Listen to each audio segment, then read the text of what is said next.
Hello and welcome to another episode of Let's Talk Mortgages. I'm your host Pradesh, and today I have Iftika Mohammed, who's been a mortgage advisor over a decade now. And we're going to be diving into a very interesting topic, and that is what is the minimum income you need to get a mortgage in the UK?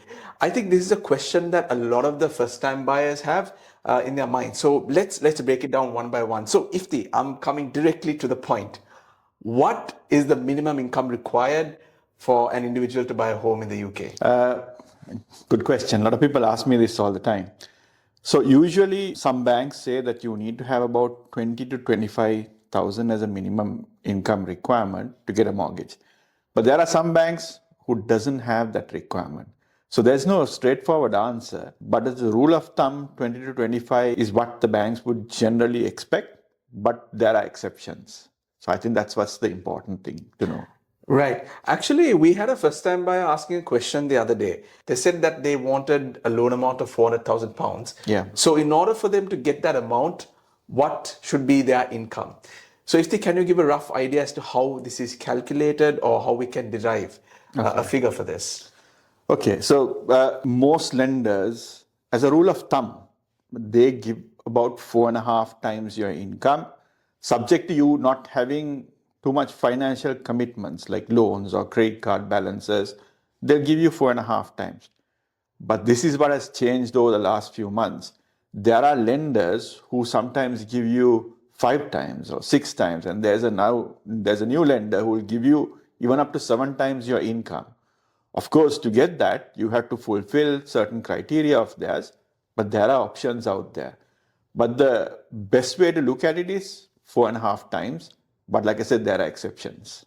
So usually do lenders look at just the basic salary, because there are people who receive so many incentives. I think people like the NHS workers, they do overtime, night shifts, Saturday shifts, Sunday shifts. They have something called locum hours. So there are so many types of incentives that some of these individuals receive. So usually do lenders look at just the basic salary and not the other parts of the pay? Again, it's a misconception. Basic salary is very important because that's guaranteed that you're going to get that at the end of the month. But if you're consistently getting things like overtime and bonuses and other incentives, lenders would count that as well. But the important thing is consistency. Because if you get in 1 month and you don't get the next month, the lenders feel a little uncomfortable about it. But if you're regularly getting that definitely helps. But just one other point to note is, you can do a second job. There's nothing wrong doing a second job. I have doctor clients who work as a permanent employee in the NHS. They also have private practices or they do locum work. All of those income can be counted as well. So you don't have to just stick to one job. So all of these things that I'm suggesting now will actually boost your income multiple that you're going to get with the bank. I think there are so many schemes that are being provided by so many lenders, and I think you mentioned about the income multiples. Yeah. You said typically banks offer 4.5 times an individual's income, but also there are banks who offer 6 times or 7 times the individual's income.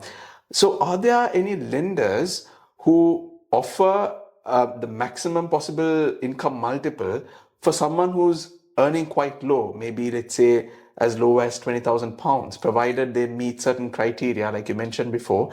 Are there any lenders or are there any options for these first-time buyers or people looking to purchase a property? Very unlikely, because what happens is the more you earn, the lenders feel a little bit more comfortable about you because you have that disposable income. So the lower you earn, because there is a minimum amount of money you need to live, right? So therefore, they might not offer you the income multiples. So there are some schemes which you touched on earlier. So these schemes can help those people on a slightly lower salary to get those income multiples to work.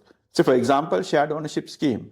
So with a shared ownership scheme, even if you're buying that 400,000 property, you're not buying the 400,000 using a mortgage. So they're not looking at your income to get the 400,000 property. So what they do is, if you're buying 25% share, they are looking at that 25% for the mortgage. Of course, there's a rent element you need to pay, but they'll look at that as well. But there are those schemes. So those might help. And, for people who are just starting off, right? Parents can help. There's a scheme called Joint Borrower Sole Proprietor Scheme. So if you're on those lesser income brackets, those options might help you boost the amount that you can borrow. Right. I also have another question, Ifti. I heard that, if you have certain types of individual savings account and you put in a particular monthly amount to the account, that you would get a bonus on top of that. So could you kindly explain like what sort of individual savings account that these buyers should be targeting so that they can maximize their deposits also? Yeah. So there's a popular scheme called LISA or LISA, right? They call it.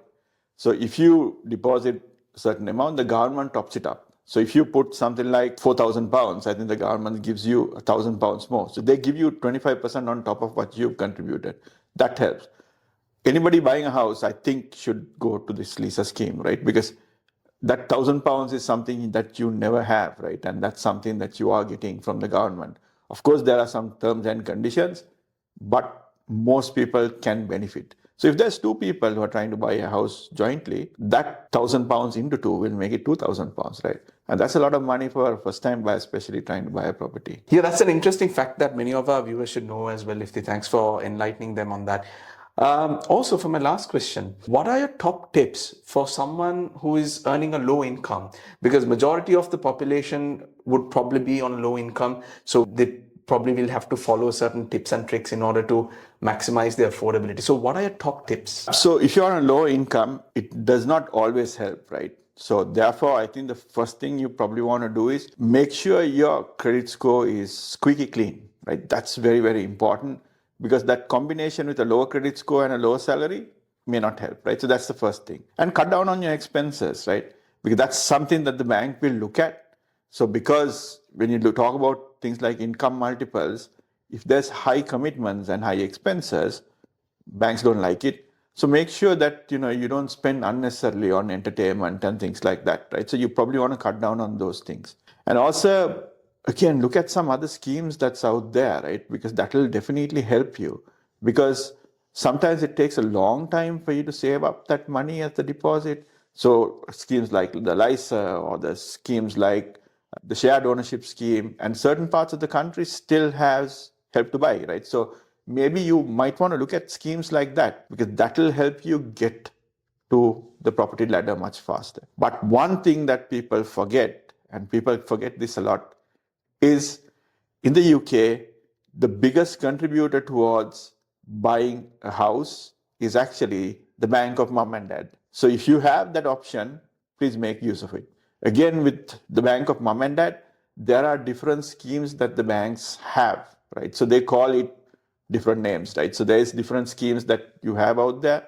Essentially, the bank of mom and dad doesn't have to actually give you the money as such. Sometimes there are schemes where the bank will actually hold it as a deposit and then give you the money, right? So you probably want to rely on some of those schemes out there. But there's many, many more. Of course, as always, based on your circumstances, there might be schemes that work better for you, right? It's always best to get advice on things like this. Thanks for that, Ifti. Actually, Ifti, I do have one last question. I know that the previous question was supposed to be the last question, but I do have a follow-up question because this is one of the questions that we got from a first-time buyer who was about to get a promotion within the next 3 months, and they were supposed to get a very lucrative salary than what they are currently getting. So the question they had in their mind is, with the future salary that they are about to get within the next 3 to 4 months, can they show that salary or get a letter from their employer to confirm that they will be getting the salary within the next 3 to 4 months and get a mortgage now? Is there a possibility like that? Yes, there is always a possibility.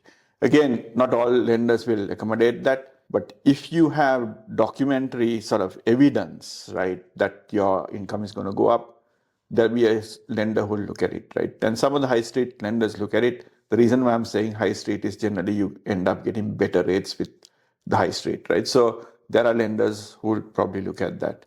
But the important thing is we need to evidence that, right? That's the important thing. Thank you very much, Ifti. I think that answered the question very well. And to all our first-time buyers and homeowners as well. So first-time buyers and homeowners, if you have any more questions like this, please do drop them down on the comment section below. Then we will answer them in the comment section, and also we could probably do another video. So do feel free to drop them down.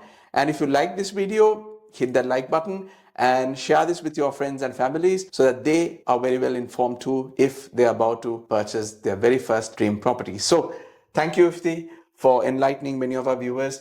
And until next time, this is Pradesh signing off from Let's Talk Mortgages.